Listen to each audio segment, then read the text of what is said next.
अस्सलाम वालेकुम। आज मैं आपके साथ बहुत ही मज़ेदार से आलू पराठे की रेसिपी शेयर कर रही हूँ। आलू पराठा मेरे ख़्याल में सभी को बहुत पसंद होता है और छुट्टी वाले दिन ब्रंच के तौर पे खाया जाता है और बड़ा मज़ा आता है। आलू का पराठा बनाना बहुत ही आसान है और हर किसी को मेरे ख़्याल में आता है। हर कोई अपने अपने तरीके से बनाता है।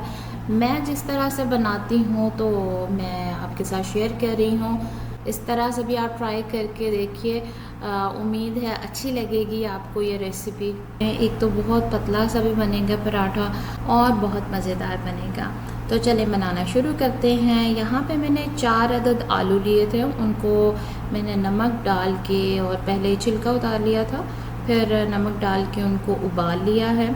अब मैं इनको मैश कर लूँगी। बहुत अच्छी तरह से मैश कर लें, नहीं तो बेलने के दौरान वो फिर पराठा जो है फटने लगता है, टूटने लगता है। अब मैंने यहाँ पे कुछ मसाला जात इसमें ऐड किए हैं, जिसमें है नमक 1 टीस्पून, लाल मिर्च पाउडर 1 टीस्पून, काली मिर्च 1 टीस्पून और गरम मसाला 1/2 टीस्पून, ज़ीरा जाएगा 1/2 टीस्पून। ज़ीरा भी मैं जो शाही ज़ीरा होता है काला वाला वो इस्तेमाल कर रही हूँ। इसके अलावा सूखा कुटा धनिया, ये थोड़ा दरदरा सा है धनिया, वो मैं इस्तेमाल कर रही हूँ। वो भी बहुत अच्छा फ्लेवर देता है। थोड़ी सी इसमें हम अजवाइन डालेंगे 1/4 टीस्पून और 1/2 टीस्पून मैंने इसमें सूखी मेथी, जो कसूरी सूखी मेथी होती है, वो शामिल की है। इसका भी फ्लेवर जो है इन दोनों चीज़ों का बहुत अच्छा आता है इसमें पराठे में। अब यहाँ पे मेरे पास वो अनारदाना नहीं था, तो उसकी जगह पे मैंने थोड़ी खटास पैदा करने के लिए 1 टीस्पून इसमें चाट मसाला ऐड किया है और 1 टीस्पून ही अचारी मसाला ऐड किया है। इससे बहुत मज़े का फ्लेवर आएगा, आप यकीन मानिए।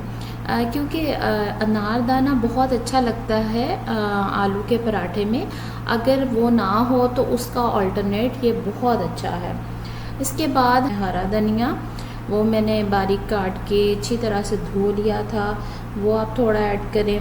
हरी मिर्चें भी बारीक बारीक काट के मैंने 2 अदद शामिल की हैं। एक बड़ी हरी प्याज शामिल की है।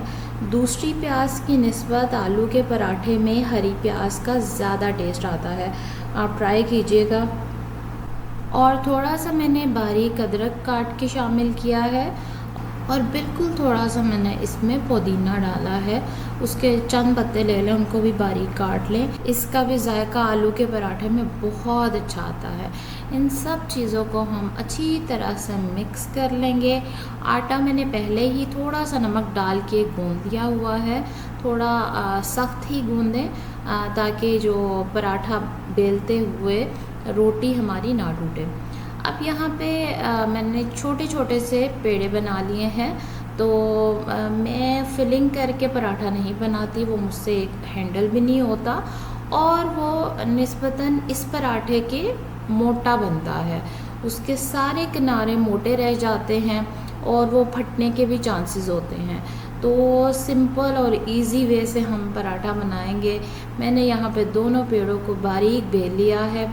थोड़ी बड़ी रोटी बेलेंगे, उसके अंदर अपनी फिलिंग रखें और इनके एजेस बहुत अच्छी तरह से बंद कर लें और उनको पतला मज़ीद कर लें ताकि बेलते हुए दरमियान से रोटी पतली हो जाती है, लेकिन साइडें जो हैं वो मोटी रह जाती हैं। लेकिन अगर आप पहले ही इस तरह बारीक बारीक कर लेंगे किनारे इसके, तो फिर इंशाल्लाह रोटी भी जो है वो बहुत पतली सी बनेगी।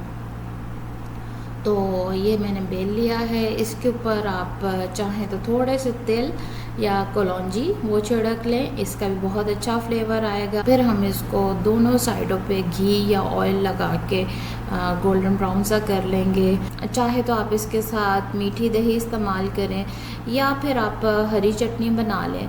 हरी चटनी भी मैंने थोड़ी सी केरी ऐड करके बनाई थी, बड़ी खट्टी सी और मिर्चों वाली स्पाइसी सी। मैंने मसाला जात में मिर्च का इस्तेमाल थोड़ा कम किया है क्योंकि बच्चे आसानी से फिर खा लेते हैं। लेकिन अपने लिए आप इस तरह से हरी चटनी चटपटी सी बना लें, इस तरह सभी इंजॉय कर लेते हैं, बच्चे भी और बड़े भी। ज़्यादा मिर्च हो तो बच्चों से खाई नहीं जाती, फिर वो कम खाते हैं या बिल्कुल थोड़ा सा खा के छोड़ देते हैं। तो इस तरह से आप कर सकते हैं। नहीं तो फिर मिक्सर पहले उनका निकाल लें, उसके बाद अपनी मिर्चें वगैरह थोड़ी और ऐड कर लें।